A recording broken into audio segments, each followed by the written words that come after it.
All right, well, welcome back to another episode of Real Estate. Happy you're viewing it. Today we've got speaker, author, cyclist, philanthropist, comedian, and you probably know him as the sharpest guy you know, Eric Gillman. So happy to have you on and just kind of chat a little bit about your story and everything like that for anybody that lives under a rock and doesn't already know who you are. If you could tell them a little bit about you in the real estate world. Yeah, thanks for having me, dude. It's good to be here. Lots of exciting things, and as you kind of bring it up, I'm a man who likes to stay busy.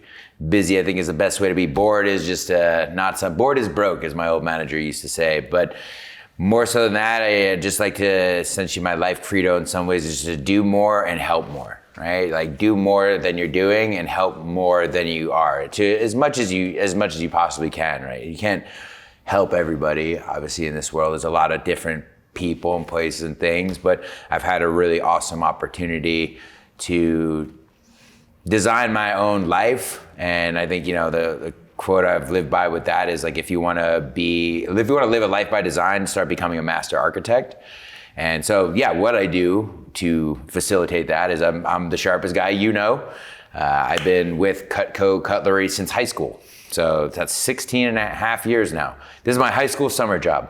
Fun fact, I've only had 3 jobs in my entire life. A lot of people, by the time they're my age, especially in today's world, it's like, oh, I'm on my 20th job, or I've done 5 serving jobs, and I'm just super grateful I found this job my senior year of high school. Previous jobs, working at Ralph's, courtesy clerk extraordinaire. Nice. Me too. Yeah. Except Albertsons. Great stuff. And then Golden Spoon, frozen yogurt. I was a yogurt artiste for a summer. Still, despite my 16-year career, multi-million-dollar career selling Cutco knives, I still think that was my favorite job. Oh, yeah? I don't think you can top being 17 years old, selling ice cream at the beach, just having no cares in the world. Like, biggest thing is like, when can I get off and go skating and finish? Plus, you get a free quart of ice cream every single time. So I guess that's a good time to bring in. I'm also an author. I used to be a super fat kid. So that's a fat kid at heart. Loves the ice cream sales. But and I got this job selling knives out of high school, and long story short, stuck with it, went to SDSU, won some scholarships from Cutco, which was really exciting, and then stuck with it after graduation and looked around at different things, obviously, but I've never found something that's allowed me the opportunity, the income potential, the freedom, and we can talk about it, like the company is just top notch, and at this point it's people are like, when do you do something else? I'm like, I don't know. When are you going to leave your family? Like, it's not really like an option. It's really just something of who I am. And now, sharpest guy is not only like my tagline, it's trademarked, it's my website, it's my Instagram. And I like to think that I'm more than that as a person. And I think we all need to be more than our brand. But yeah, it's fun. It's cool. Yeah. It's a hoot, man. And I think probably the vast majority of people, at least in Southern California, when they're graduating high school, like the day you graduate, they're handing out those envelopes, basically. Yep. You don't know what's in there. You get home and it's a job offer to sell knives. And I think a lot of people give it a try for 3 weeks and then call it a day. So kind of, I guess, what was the reason that you chose to stick with it, and what's made it into a successful career? And it goes so much beyond selling knives. The thing that I really admire about you is that you truly build relationships with people. And that's something I called you kind of randomly one night about and just asking, because it's something I admire. So I guess understanding what it is that got you to stick with it and transform into this, business. Yeah. Cause like a lot of jobs, when you first start them, I really sucked at it. I hated it. I thought it was stupid. I thought it was a call. Like a lot of people who do this. Yeah. It's funny. The average time that somebody works selling Cutco is 2.5 months. Okay. And so here at 16 years, I'm kind of what they call an outlier. But there are, a handful of us, obviously, who are made a career out of it. The term is Cutco sales professional, which I was looking at my knife that I got in 2011 when I got that. So that's when you started the career path. That's when you go from I sell knives in college to this is my profession. And then even past that, there was another level when I joined the Sharp Retention team and I started working with agents in real estate. Then there's another level of like, this isn't my profession, this is my business. And we're gonna start running it like a business, not just like a job. And that was another transition. But yeah, I think, it's interesting. I was just at a meeting today and I was talking about a fun fact about my Cutco history. So I'm I found the job on Craigslist. Okay. Yeah, but yeah, they do the letters to everybody. I was too busy skateboarding and eating frozen yogurt to check the mail. But yeah, I found the job on Craigslist, and I got the job on a Wednesday. I started training on Thursday. I sold my first set of knives on a Saturday, and you love to hear and then it took off from there. But it was I kept the job my first summer because it kept my parents off my back. I was like, I'm gonna be out all day doing appointments, and we would just go to skate. Or I'd be like, I'm gonna go to Alex's house, and we're gonna make phone calls all night, and then we would just go to Tijuana. But good times, different path. Again, I wrote a book. It's called The Power to Change, about helping people make small changes over a long period of time. And in fact, that was one of the things. I used to be like an obese kid, and I got kicked out of high school, not for being fat. They don't do that. But just small, and eventually a bunch of run-ins with the law, regarding skateboarding and the whole life around that. But what happened was I started making these small changes. Number one, I got healthier, right? Started eating better, doing that. There's a lot of people in my life. And then number two is I got this crazy job selling knives. And I think both the answer is the same to both, is I started surrounding myself with people I wanted to be more like. I think a lot of young people, I had a lot of potential and a lot of excitement, but I was just pointed in the wrong direction, modeling myself off of people who are, not really going specifically anywhere. And that's a lot of fun, but deep down, at least for an entrepreneurial type person, I know you get it. It's damn, dude, I know I can do more. And then the aha, the turnaround moment was after my first summer. I attended a Cutco conference. It was in Las Vegas. And, I went, and I was basically two things happened. One, I saw how much money people were making. I was like, all right, dang, that guy made $40,000 this summer. He's 19 years old. That's pretty wild. I don't know anyone else doing that. And then two, being truthful, we went out that night in Vegas and we partied. We had a good time, and I was like, they're not a bunch of weird tools who are all about selling knives. They're just like everyone, right? You are your profession, but then also you're a person behind that. And of course, there's that professional face that we need to have and we need to be, but of course we want to connect with the people, and that's kind of what turned it around. But no, going back, I found the job on Craigslist. I'm currently somewhere, I'm the number 42 or the number 43 Cutco representative of all time in the 72-year history of the company. And I am the highest producing Craigslist hire of all time. So that's my claim to fame. They say only the weirdest people come from Craigslist, and I'm here to tell you that's true. But yeah, I think it's kind of funny. But the CEO pointed out one day, he's like, you're the highest producing Craigslist hire of all time. I stuck with it, man. And I think we get to kind of wrap it up, answer the question is what made you stick with it is a term my friend used to go, stick-to-itness. Just you do anything long enough, you'll get good at it. And most people, when they start at anything, no one's good at anything the first time they started. Sure, there's certain people who have natural talent, and I wasn't one of those people. I wasn't a great speaker. I wasn't an author. I was not a leader. I didn't have time management skills, sales skills, all these things. But I started surrounding myself with people who do. And, it's true. You will become the average of the 5 people you associate most with. And I'm just grateful to be here with you, man, and that's part of like why I'm here today. And I appreciate like you reaching out, and like that's why we're not just, we work together, but also we hang out together, right? Like we love comedy, we do things, we live life, because it's not just about business and making money, but it's what you do with that, and the people you spend that time and the money with is really what's gonna reward you at the end of the day. Yeah. I don't know if you've seen Funny People, but there's a part in there where Seth Rogen's writing jokes for Adam Sandler, and they're doing a show for MySpace, and he says, who would win in a fight, Tom or Craig? And he said, well, Tom's got more friends, right, but Craig's got weirder friends. Yeah, dude. So yeah, dude. You're part of the winning side at least, dude. That's one where it's cancer, right? It's a good movie, Yeah, dark. Hey, like lots of great comedies, there's darkness to it, Yeah. You had mentioned too, like, there's a part of the reason I wanted to have you on is because like when you do talk more professionally about things, like you have so many little nuggets that you've mentioned. I know you mentioned you went to a Cutco sales conference. Like, where do you pick up a lot of these like little phrases and what's the word when it's like something you live by? Yeah, like a mantra kind of. A mantra, yeah. Just be a sponge. I think I was just talking about this earlier today. It's giving a message about client retention, which actually the message, I changed it. I changed the name from client retention to raving fans to creating relationships, right? Like, most common misconception about great salespeople or even about great speakers or great comedians or anybody, the biggest common is you're a great talker. You could talk your way out of anything.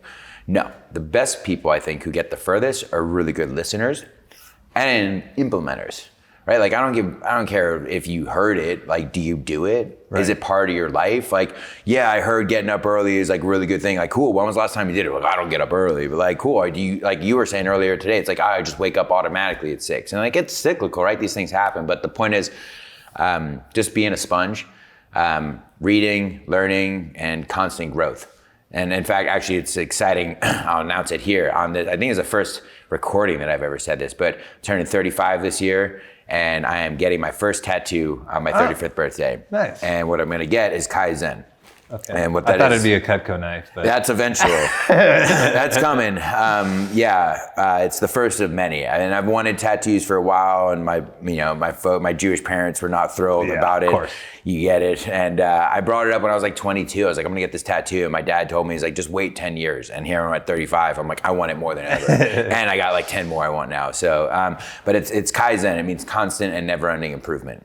It was one of the things, I've been wearing this bracelet that says no excuses for about 12 years now, soon to be a tattoo, because if you wear something for 12 years, I think you really like it. But I'm gonna get it here, and it's just constant, never-ending improvement. Like just keep moving forward, right? Like embrace like the crap that happens and the challenges and like, you know, I've like anyone who's successful at anything, and I love we're sitting behind a Padres, you know, we're at the Padres stadium right now. Any athlete would ever tell you, I have failed more times than most people have attempted to be successful, right? Like I was just talking to the new Cutco reps the other day. I was at a conference thing, or a little meeting, and I was like, just so y'all know, I have had more no sales and I've been no-showed more times than every person in this room has done appointments combined. So like, don't talk to me like it's, you know, I don't know or I don't care. It's just like, the point is you just keep moving forward. Time doesn't go backwards. An old mentor of mine used to say, stop thinking about the past too much unless you plan on getting there anytime soon.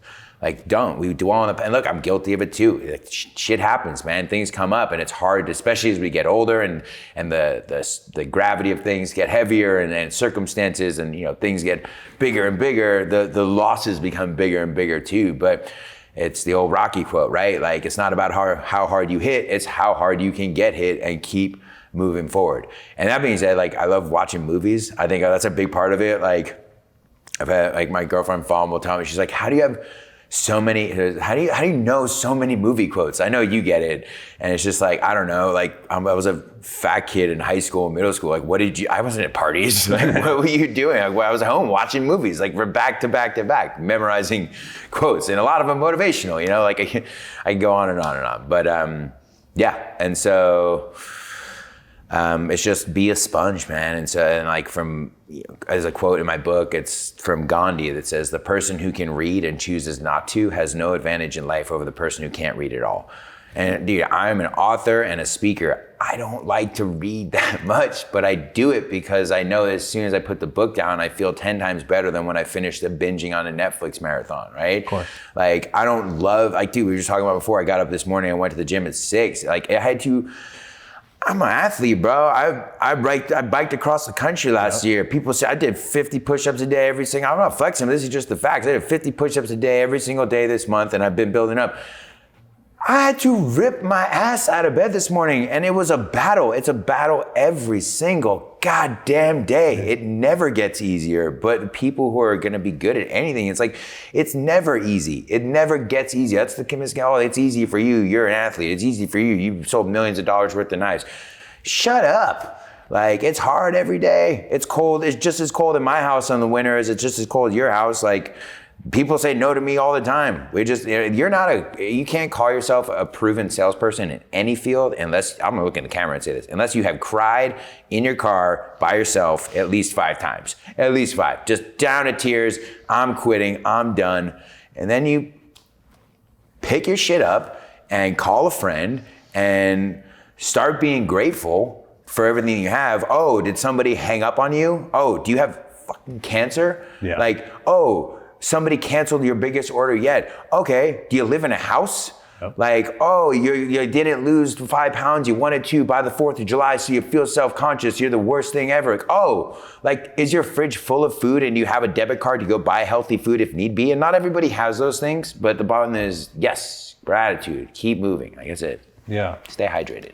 Well, well, I think like that's kind of what I grew to like you so much about is more of these kind of unknown things. You know, when you're out at a caravan or whatever, you see you're lively, you got a lot of energy, you're funny, and you know, you're selling something that people need. Like, hey, look, we've got to give gifts to our clients if we want to stand out. And so cool, like that's whatever. It was later on, like at events or just chatting with you separately, like getting to know who you are as a person and like the struggles you've overcome, the things you've done, and like the mentality that you have while doing those things, I think is probably the thing that's most impressive. Because at the end of the day, I mean, most of us, unless we've got some kind of backup plan that we can just lean on and say, hey, I need a hand or whatever, like when you get to those worst points, it's like, all right, but you still have to do something. Like you've got to figure it out. And some people will just like struggle for forever because they're not willing to pick themselves up, like you said, when you're crying in your car for the 5th time. Because it's tough, and I think like the more that this could be shared with people, and that was another reason that I wanted to have you on, was that so people could kind of see beyond just this like goofy, funny guy that sells knives and see like all the things you've accomplished, what you've been through, and like what you've overcome. And you know, being an author and a speaker, like you don't just pick up and write about whatever you want, right? You had this much to write about, and you have this much to speak about because you've been through these life experiences and have that to share with people. And they're experiences that most people are going to encounter in life, and they probably just don't have somebody else that's going to walk them through it. So I appreciate you being on and sharing a bit of it. I wish we could make this 2 hours long and just let you talk forever, because every time that you know you mention one of those little mantras or sayings, it's something that kind of sticks with me, at least most of the time. And yeah, I mean, but before we even get close to finishing up, I want to thank you again for coming on. Appreciate that, dude. And I definitely, I thank you. And yeah, and that's part of why I think I love people so much is I just know, you know, I know how, look, I love, life is great, dude, but like, I go through it just like everyone else does. I struggle with my mental health and depression, and you know, like people see the athlete, but I'm like, it's a struggle every day. People go, when did you get in better shape? I'm like, I'll let you know when I get there. Like, but my main, if I could say like one thing that's really become like my driving force, like my most underlying motivational thing, and it's the same reason I wrote the book. It's the same reason I biked across the country we raised $100,000 for a charity in Haiti. I've been to Haiti 4 times. We built a hospital down there. It's the same reason I sell knives, and I think it's the reason a lot of people do their job, or at least I hope that it is, and it's why I'm here today. It's if you have the ability to help somebody, in a lot of ways you have a responsibility to help somebody, period. I didn't say go out and help every single person. There's too many things going on. You can't help everybody, you'll kill yourself, right? You'll kill yourself with time and money and all that stuff. But if you have the ability to change somebody's life through, in our case, a lot of the time, the 5 phone calls you'll make today between 5 and 6 p.m., like that changes the trajectory. At least I'm talking specifically in the real estate industry. Like, I don't think a lot of realtors really grasp that a lot. It's just like, oh, I got a lead generator, oh, I got a prospect, I got to get new leads. I'm like, you realize that word lead, like for me, like, yeah, I'll sell you knives and it'll change your business. And then that's true. Like I don't take that lightly, but like what you're doing, you're not turning around and talking to a person in the grocery store who just said that their sister's moving into town. You swallowing that frog and turning around and doing the thing, you doing that or not doing that, that's going to change that person's life. And whether you end up buying, selling, helping them invest, whatever, it's going to change the trajectory, right? Everything's all that butterfly effect. I'm a big believer in that. It's all like these tiny, tiny little things. Like the book is called The Power to Change. I didn't just, I'm going to be healthy tomorrow. It was like, I think I'll drink water tomorrow instead of Diet Coke. It wasn't like, oh, I'm going to be a Cutco Hall of Fame guy. I was like, what if I sold $10,000 worth of Cutco for the summer? Right? It was like all these things, and then you just do that continuously every single day, and the compounding effect. And just like I said, just don't quit. Like most people, quit before they ever get to the diamond mine. But yeah, if you have the ability to help people, just do it. Like I said when I started, do more and help more. Everybody can do that. It's different for everybody. Everyone's got a different capacity to, but everybody absolutely can. Here's the bottom line, dude. If you woke up this morning, first of all, how about that shit, right? Like millions of people went to bed last night without intention. They are not here today. And just getting real, we lost someone in the real estate industry recently who, fuck me, dude, if I got a chance to give her a hug before she left. I was just talking about it earlier, Sonia Azizi, rest in peace. And she has such a positive impact. You just don't know, right? You don't know. Also, on her case, you don't know what other people are going through. You don't know. So stop treating people like shit and stop being mean to people, because you have no idea what someone's going through mentally, physically, emotionally, relationships, financially. Like, people are going through it. These last few years have not been easy on people in this world. So just be nice. But do more and you help more. And like, so check it, like you woke up this morning, and if you woke up and you opened your two eyes and you effortlessly breathe into your lungs, and you took your two legs or one leg, whatever, and whatever. Not everyone has two legs, but you took your legs and you put them down on a floor, and the floor was inside of a house, and that house was inside the United States, let alone, I mean, look where we're at right now, Southern California. Like, I've had the privilege of traveling a pretty good amount of my life. I've seen some really dark places in this world, like literally, like physically, mentally, both in myself and abroad. There is, for sure, don't get it twisted, a proverbial roll of the dice of where you're born, how you're born, and who you're born with. And if you did all those things I just listed, you won. You won. You got the aces in the pocket. So don't waste it. And that's why it's like, don't waste your time, right? Like, have fun, do whatever, but like, don't waste this opportunity that like people around the world are like literally dying for, or killing for, or risking their lives for, just to freaking get here for the same right that I have, that I woke up when I poured this bottle of water this morning. So yeah, I can go on and on, man. I get pretty fired up about it, but that's why I get up and I do this shit every day. And I, at the end of the day, even when people cancel orders and meetings cancel, and I drive to Palm Springs, 5.5 hour round trip with a full load of lunch, only to get there to find out the Lunch and Learn has been canceled and nobody notified me. At least this has happened 3 times. Once specifically recently, I won't tell you where. You know who you are. You know who you are. Hey, I love that guy who put it together. I'm not going to mention who it was. We ate those pizzas, and I ate most of them. But and then like turn around, dude, and do what I do, which is like, okay, is this like the worst thing that ever happened, or like go take those pizzas down to those 2 homeless people sitting outside the Vons, and you go tell them this is the worst thing that ever happened. Yeah. Like, oh, I went to a meeting, I spent $500 on sandwiches and nobody bought anything. Well, take one of those sandwich platters right down here to 16th Avenue, and you tell me that you're having a bad day. Well, get your ticket together, pull your pants up, wipe your tears, and tomorrow's a new day. Yeah. No, I mean, it's so true. I literally had the downtown caravan I sponsored one time, and I just literally ate shit. I don't know what happened to me that day. I like couldn't speak. I was reading off my phone basically, because I was just like, wasn't sure what I wanted to say.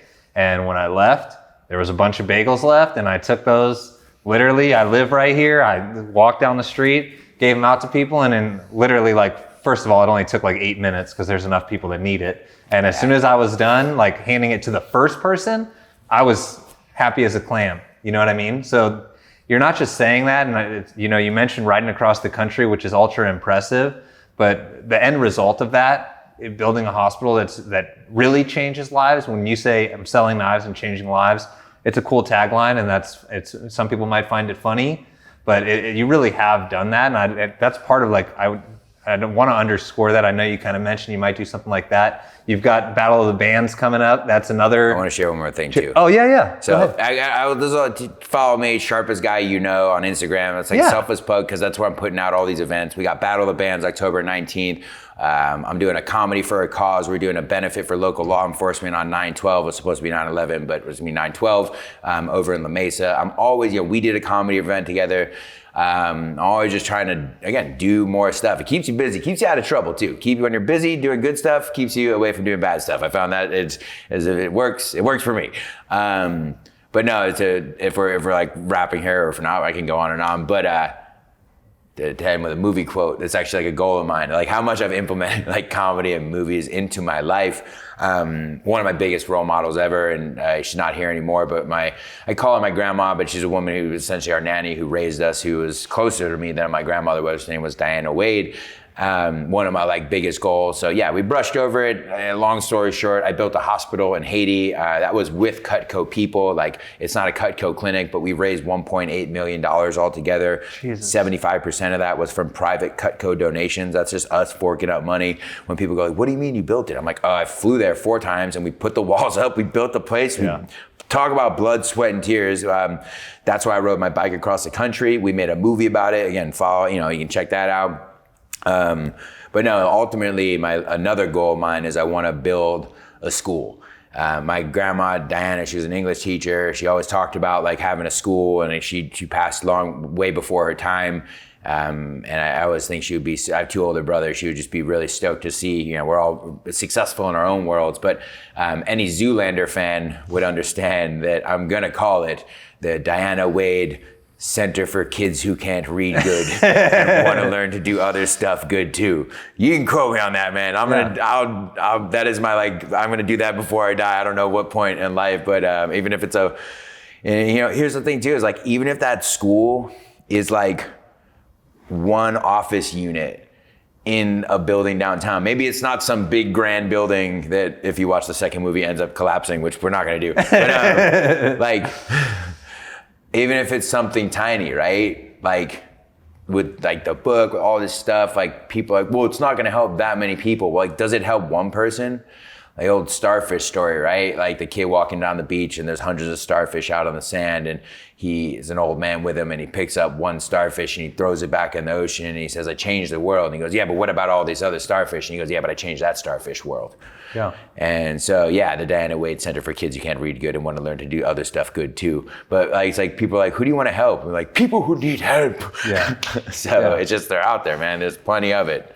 And I mean, that's something that, again, I admire about you, that this is probably why I value only a select few people in my life. There's not a lot of people who do what they say. The only thing, my only goal in life is that at my funeral, people say he was a good guy to know and he did what he said. Mm-hmm. And honestly, like, you're one of those people that does what they say. So if you say you're going to build this school for people who can't read good, I believe that it's going to happen. Yeah. And I'm excited to see it. And if there's something I can contribute to that, I'd be more than happy to. I'm excited about the Battle of the Bands you mentioned. I want to be a part of that if I can. And just there's a lot of good that you're doing in the world, and I really I hope that if there's people, most of the people that are my following is either real estate agents, loan officers, and that sort of thing. So if there's anyone who hasn't had the opportunity to get to know you and what you do, because I think selling knives is a very small thing. Teaching people how to build relationships, how the knives you sell, what they're providing to people and why they're giving it to them is so much more valuable than whatever it is you saw. I've heard you say it before, like, if I found something better to sell besides this, I'd sell that. And I really think it's got very little to do with the knives. Yeah. Like, I don't think people buy these knives because they're really awesome and they cut really well and you'll keep them sharp literally forever. Things they do. Right, but I don't think that's why people buy them. Yeah. I really don't. I think people buy them because they buy into who you are and what you want to accomplish, and what you've done even thus far is incredible. I'm excited to buy a copy of your book and start giving these to people, because I think there's so much good for people to hear and what it is. If you haven't seen it, it's The Power to Change. Eric Gillman here wrote it, and if you haven't seen it yet, I'm probably going to give it to you.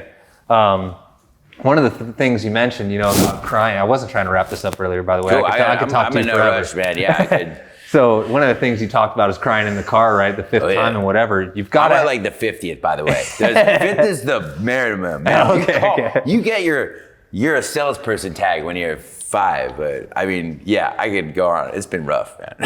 Yeah. But that's why you need to have good people around you, because that's who you call when you're And you've got to have thick skin. And I think that translates over to comedy. Like you said, people sell knives, they suck at it, they quit after 2.5 months. Well, dude, people go up to an open mic and they suck, and that's the end of it. Yeah. So you getting into comedy, and I'm not trying to talk shit, dude, but like the first time I saw you wasn't that good. Yeah. And a lot of people would have quit. And the next time I saw you was at the Comedy Store, which a lot of people don't even ever get the opportunity to do comedy at because it's really pretty exclusive. It's not that easy to get into. And you did a really good job. I had you for my birthday, you know, I thought you crushed. And having thick skin, I think, is a big part of that. And I don't know, you know, if there's something that kind of gave you that thick skin that you want to talk about, or like that other people might be able to find something inside of them that they don't. You know, a lot of people will say, I can't talk, I can't tell jokes, I can't whatever, because they have some kind of limiting belief. And I don't know if that's something you can kind of touch on. Yeah, first of all, thanks, man. I appreciate that. And it's just, with comedy, I'm just loving the process, right? I'm enjoying, that's one thing that is a little different than my Cutco career, a little different than my nonprofit career that I've really started from day one, is like, I don't really actually have any goals. So if you don't, unlike with a business, it's a little different. Like if you don't, this is like kind of a weird, if you don't have goals, you'll never be disappointed. Yeah, so, that's true. If you never set any expectation, but with comedy, there's so many unknowns, right? There's so many factors. It's like, it's not up to your control. Your stage time, the crowd, how you feel if you've been drinking that day, which that's partly why I'm like, not really, I don't like to drink and do comedy because I'm not the sharpest guy, you know, doing that, but like just getting better at it every single day. But yeah, I'll be at the Comedy Store August 23rd. Come out. We're going to sell that bad boy out. And then that show actually led to, I got booked for my first, I'm going to be doing a theater in Los Angeles. Oh, no way. Yeah. So dude, Jimmy, congratulations. So that's a big, you know, comedy, like that's a pretty big jump. And I'm doing, you know, 5 minutes to open, but it's going to be a 350 person theater, and it's Los Angeles. So it's just adding, and like, awesome. With that, so like, well, I'll answer the question about the thick skin in a sec, but like with that, like enjoy the process. Like if I can tell anyone starting anything, as someone who's, you know, I've been inducted to the Cutco Hall of Fame, right? The bike cross country and like all this cool shit, but like, and I enjoyed it, but like if I would do it again, like I'd enjoy it more rather than the destination. And so like after August 11th, I'll never, ever do my first theater ever again. There's only one first. There was only one first Comedy Store. That was cool. I walked into the green room. First thing I said, I was like, Robin Williams did coke right here, right on this table, man. This is cool. I love history. And so, but yeah, the thick skin thing, initially, and I know, so two thoughts is what you're talking about. First of all, people say, I can't do this and I can't do that. Like, I'm not your therapist, I'm not your coach, but you got to cut that shit out. And I've been to Tony Robbins' 2 seminars, 2 UPWs, and like that was a big part of it. Like you gotta stop talking shit on yourself. Like I'm not the most confident person in the world because confidence is kind of an egotistical, cocky type of thing, but like I'm fucking awesome, dude. Like I'm really funny and I think I can do it. It's not about, I know I can do it. I know I'm gonna crush. That guy's an asshole. I think I can. Did you not read the Thomas the Tank Engine, right? Like, it's pretty simple, dude. Like, just think that you can. You don't have to know. That's cocky, right? But like, I can never do that. Like, did you try? Did you ever try? Have you ever done it? Like, okay, you did it. I respect the shit out of anyone who's ever gone and done stand-up comedy one time because there's a huge barrier. And you have. And, you know, that's fine, dude, if you don't want to keep doing it. But don't tell me you can't do it. Don't tell me you're not funny until you know you're not funny. And then, like, I'll come see you and I'll tell you you're not funny. But, like, that's fine. Like, know the thing. But, yeah, just stop, like, the limiting belief and then just know those different things. And like, you never, like, another thing, like, with the bike thing, like, this is more physical that I like, is, like, you don't know your limits until you push yourself to them. I think one of the greatest things a human can do for themselves is find that limit, like, in everything in life, like, physically, mentally, emotionally, like, and that's, like, the journey, right? Like, this is, like, a deep conversation, but, like, that is, like, life, dude, is, like, if you're gonna exceed and do and grow, is, like, every day, it's in the book, every day, a little bit faster, a little bit stronger, a little bit better, right? Like read 5 pages a day. I didn't do, and like this is a perfect example, this month I did I'm up to 55 push-ups in a row. If you asked me a month ago to do 55 push-ups, I'd say, I don't think I can do that. I wouldn't say that's impossible, but I can only do 25. And I've never gone above 35 in my entire life. Well, I joined this group. Remember what I said earlier? Start surrounding yourself with people who are doing it already. Like, just find people already doing what you want to do. I'm a big thing on, like, dude, if someone's done it, like, don't ever say that you can't do it. Like, yeah, there's certain things I'm gonna, well, I was gonna say walk on water. Jesus did that, but like, whatever. Yeah. But like, oh, I'm gonna jump up on the top of that building from the ground. Like, okay, probably not gonna do that, but maybe. Like, I've spent a pretty good amount. Remember, I got kicked out of high school. Remember, I spent a pretty good amount of my high school career trying to see if I was telekinetic, right? Like a lot, like moving erasers. I can't do math for shit, but I definitely know I'm not telekinetic. But and so. Yeah, so the other thing though is like the thick skin. Oh yeah, that was one thing I was gonna say is like as we sit here in Padres Stadium, one of my favorite sports guys for multiple reasons, Babe Ruth, home run king. Many people don't know, 1928, Babe Ruth broke 2 records, home runs and strikeouts. Same year. Nobody ever talks about it. The strikeout king of the whole world. There's no candy bar about the strikeout king of the whole world. But he was just a maniac, dude. He was a fat, alcoholic, cigar-smoking maniac who went up and swung at every single pitch that came to him. And that's why there's not one person anywhere in the vicinity of this baseball stadium who wouldn't know who he is, right? I'm not the greatest knife salesperson in the world. I'm not the best athlete in the world, but like, dude, you just keep swinging, man. Like, oh, you fell over? Well, get up and do it again. Like, oh, you had a no-sell? Get up and like do it again. But yeah, home run king is the strikeout king. Like, don't ever get it twisted. And so, yeah, he was just a madman, dude. And in terms of thick skin, I do credit, I'm the youngest of three boys, and I do credit my older brothers with giving that to me. I think part of why I'm a good salesperson is like, I mean, anyone who's a younger brother and persistent knows like, can I come into your room? No. I'll be back in 5 minutes. Okay, what about now? Can I come into your room? I brought cookies. Like, no. Like, I'm gonna tell mom. Like, no. Like, dude, me and my, all right. I don't know if this is gonna make the cut. We used to like, eventually, and then you force your way in. Whereas I would take, I call it biological warfare. My brother wouldn't let me in his room to hang out. Like at this point, after what I'm about to tell you, I don't know why I wanted to hang out because it would usually end up in a beating. I would take a straw and I would take Axe body spray and I'd put it under the door and I'd smoke them out. The locker room of 6th grade. Yeah, exactly. Sometimes you just gotta, just never stop until like. But yeah, obviously you don't want to, that's how I get into real estate offices. They tell me no, and then I just come and I just start spraying Lysol on the door. No, I don't do that. But one of the great things that I love when people tell me is no. Like a definitive no. Like, perfect, I'm moving on then. Don't tell me maybe, because maybe I'll never stop. I could name 10 people right now I've been following up with for the last 9 years who told me maybe. And I'll never stop until they say, hey, just no, or like go away, or like absolutely not. And just thank you. It's like, set me free. Yeah. Like we got other things to be doing. You're not the most important thing in my life. So, but yeah, the thick skin is it's just more so just hit, get hit, keep moving, dude. Get hit, keep moving. Because if you think anybody who's successful got there by not falling down 10 times more than you tried, you're just wrong. And like, I know that because I know a lot of really successful people from different areas in life, and anyone who's done anything, who's made a living in anything we just keep going. Yeah. And I mean, I think that's a big part of it. Like going now back kind of to the beginning when if you're talking to, a newer sales rep for Cutco or, somebody who's just saying, oh, well, you don't understand what it's like because, you've done all these things. It's like, okay, well, I was literally in your shoes, not selling anything. I was being told no by everybody then, and I kept going back a million times. And then when you got into sharp attention and we're working with real estate offices, believe me, I know for a fact there are people that got into that position and thought, this is way too hard. These people, no real estate office wants to have me. I'm just getting told no all the time. I'm gonna go back to selling knives to individuals or whatever the previous position was.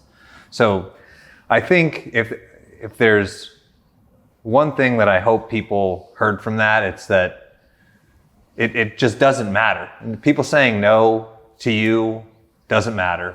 People saying, oh, there's no chance you can do this, or you telling yourself there's no chance I could do this, that's a problem. It's if you're gonna tell yourself, hey, there's a chance I could do this and I'm going to try, then you're going to make things happen.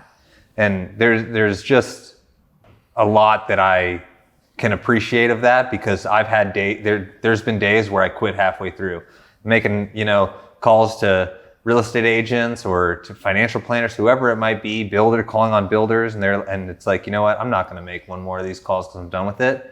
But then you said, like, you know, the next day you pick your shit up and you've got no choice. Yep. You're going to call them again, or you're going to call the next person, and you're going to try and make it happen.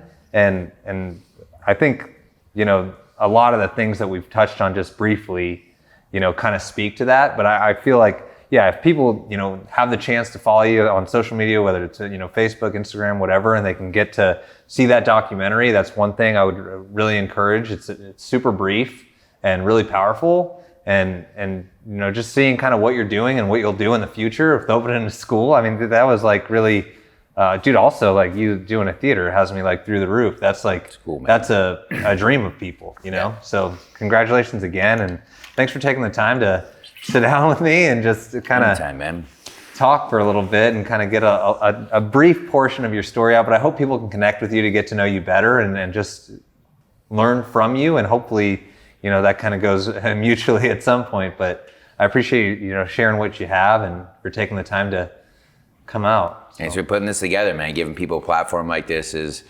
you know, it's what makes people love you and fall in love and be more in love with it. Like with business, it's like be more in love with the person than you are with the metric, with the goal, the statistic. Like people aren't numbers, dude. Like treat them like people and find out, because everyone has something about them that makes them feel important. And what you're doing right now, the more you can, and I appreciate the opportunity to share, and you know, and I don't do it so I can brag, I do it so I can help inspire. I hope somebody else, like I hope someone can take my job one day. You know what I mean? Like, but there's plenty of pie out there for everybody, both in knife sales and home. That's it's a big thing. So just giving people this platform to get out and share, it's really appreciated, man. Yeah, well, that alone, I think, is a topic that I want to, now there's like something else to pull out of that, right? Having an abundance mindset, as like I'm reading The Soul of Money right now, and they talk about scarcity mindset, abundance mindset, and these sort of things. And there is enough out there for everybody. There's enough homes to be sold for everybody. If everybody just does their thing, everybody could be fine. There's enough food to go around for everybody. There's enough